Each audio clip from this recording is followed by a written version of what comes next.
morning. So today's live is called Two Sins Found in Every Religion. It's going to be a very short live. I'm going to do about 5 minutes, 10 minutes.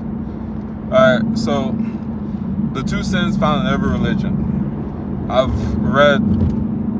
spent 20 years reading the Christian Bible. I spent about 5 years now reading the Quran. And I've read, and I'm reading still, some of the Jewish texts. I've gone into Hinduism and whatnot, and learned a lot about even the Greek mythologies. Anyways, so the two things, and this has to do with money. It doesn't seem that God or the universe is happy when you do these two things, and that is when you borrow money and you don't pay it back. When you borrow money and you don't pay it back. A lot of people, especially in America, and practice this sin. And particularly like with the Jews,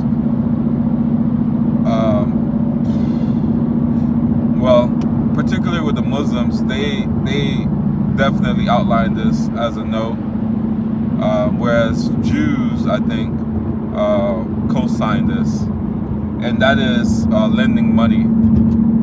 Muslims, I'm pretty sure they don't like it when you do that. Jews will lend money, but in their system, they tend to help each other out more and have specializations. So they constantly cut out middlemen in their efforts in life. So lending money at an interest is a trap for the general public. Majority of people tend to be either middle class, because middle, if you think about it, is average. In a perfect society, most people should be middle class. A few, or like a small percentage of real low class, impoverished, and then a small class of high class. So that sounds like really good, because you really can't have a large number of wealthy people. Like, you really can't have a large number of elite wealthy. If everybody's elite wealthy, then again they become the average, the middle class. Anyways, so credit cards, revolving debt, car loans, mortgages, and even now, people buy shoes on credit. You really need to avoid things like this. I can understand a car loan and a mortgage. You really need to avoid them. And then the second thing that's a big no-go in every belief that I've seen so far is owing somebody money that has worked for you and failing to pay them. America tends to do a good job about this, where when people work for you, they tend to get paid every 2 weeks or every week. So America does a really good job about this. However, because there's no need to say but, however, in other countries, for example, Nigeria, you see young people working and being owed 6-10 months of wages, and that's not good. And they always talk about the rich get richer, but particularly with these two concepts I'm talking about here, especially the second one, you are asking to be condemned. I do believe that you're asking to be cursed. And by the time you realize it, you would have it'll be too late to go backwards. Yeah. So try to pay back your debt, especially if you have people working for you and you make promises of wages like that. Try to meet those.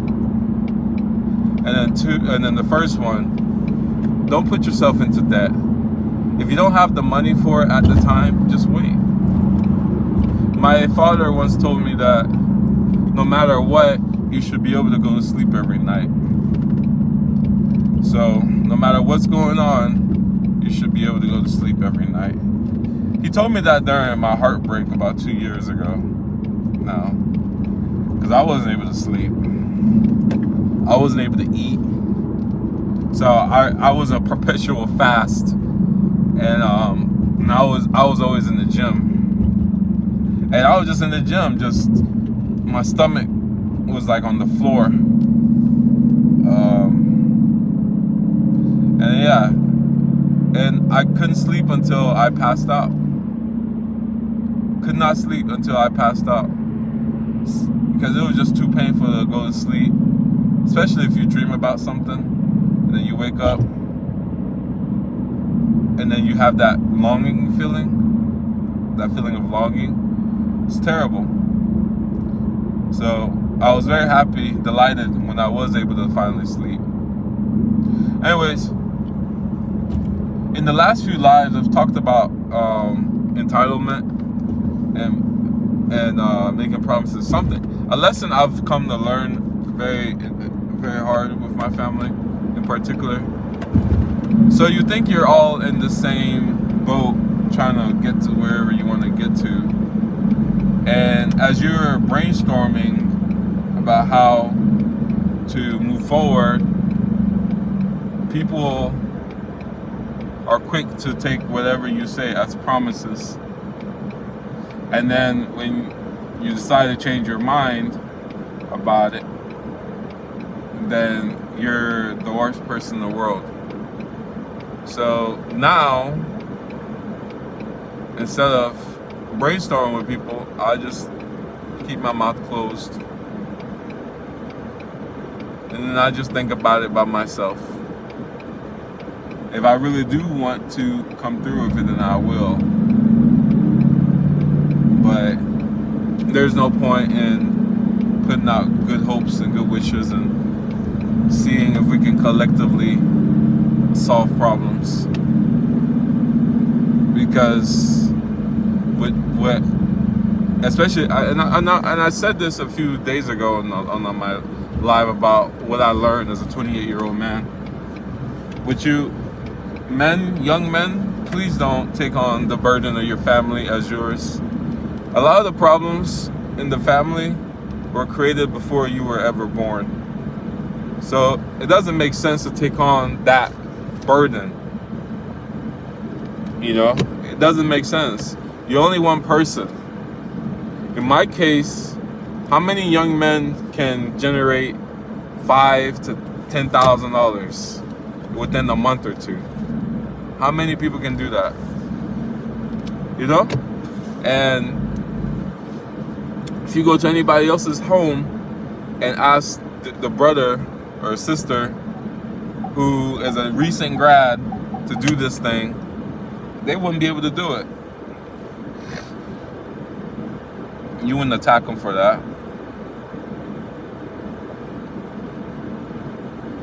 So then you have to ask, how is this person able to do such things? And is he killing himself to do it? In the Black American community, I see it very often. That's why a lot of these guys get into gangs and dope dealings and slinging dope, whatever they call it, selling drugs to make these thousands of dollars in a matter of days to take care of their family. And then they go to jail for 60 years. And the family is just all right. Family moves on just fine.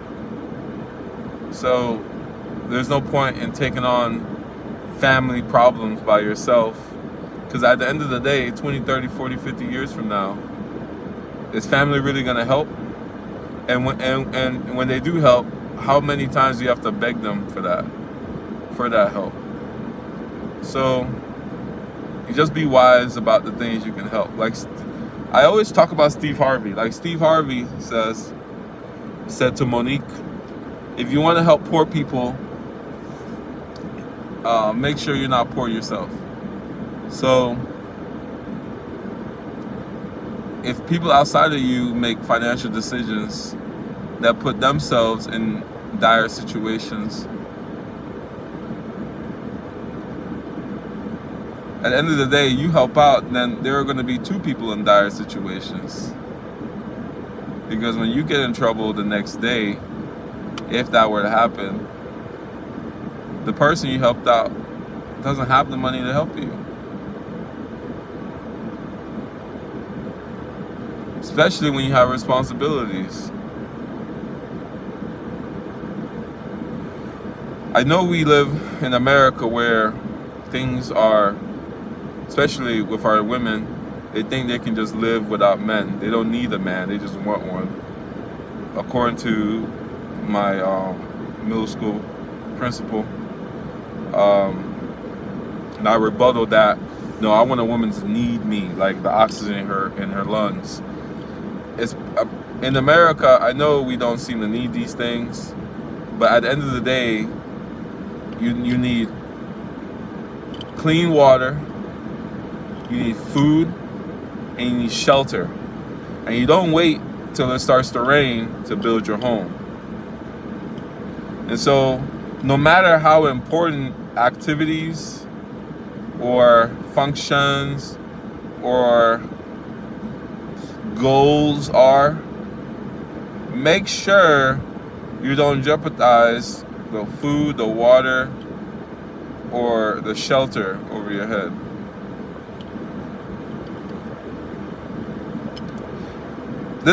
There is a saying in my language that when you go to the market, you don't sell your goods and your bed and your curtains and your house, because by the time you get home, you won't have any place to lay your head on.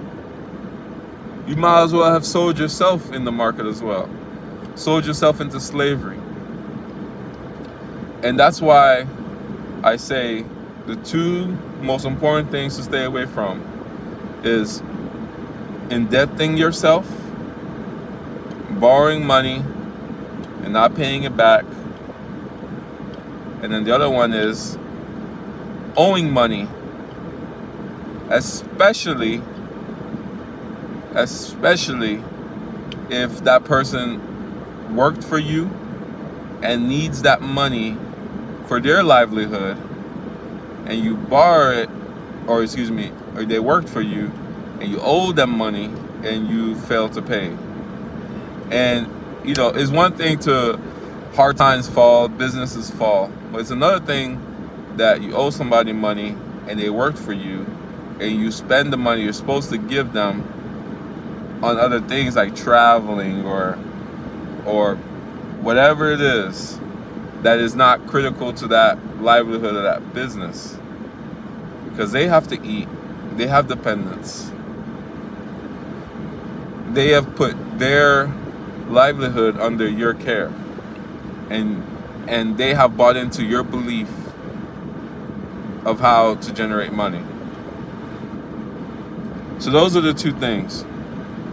And in order to do that, when you go to the market, you cannot sell all your goods and everything in your home, including the house, because you might as well have sold yourself in the market too, into slavery. And that's what people are doing. They're selling themselves into slavery every time they buy, not even houses on credit anymore. When they buy shoes on credit, that's what you're doing. If when you buy that car and you have a 5, 6, 7 year payment, you've sold yourself into slavery. For 5, 6, 7 years of your $400, $800 payment, plus your $200 to $350 car insurance a month. For 5 to 7 years, sometimes 8. When in reality, you should only buy a car that is at most 20% of your income, and then you can go to 30 maybe. Whereas a lot of people that I know buy cars that are 50, 60, 70% of their income.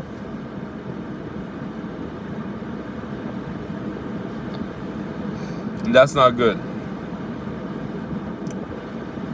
Additionally, last point is, if you do have a mortgage, pay it off.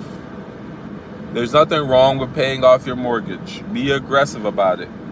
I was watching some Dave Ramsey reels, and he said that most people become millionaires by having a paid off house worth about $500,000 and having a 401k with about $800,000 in it.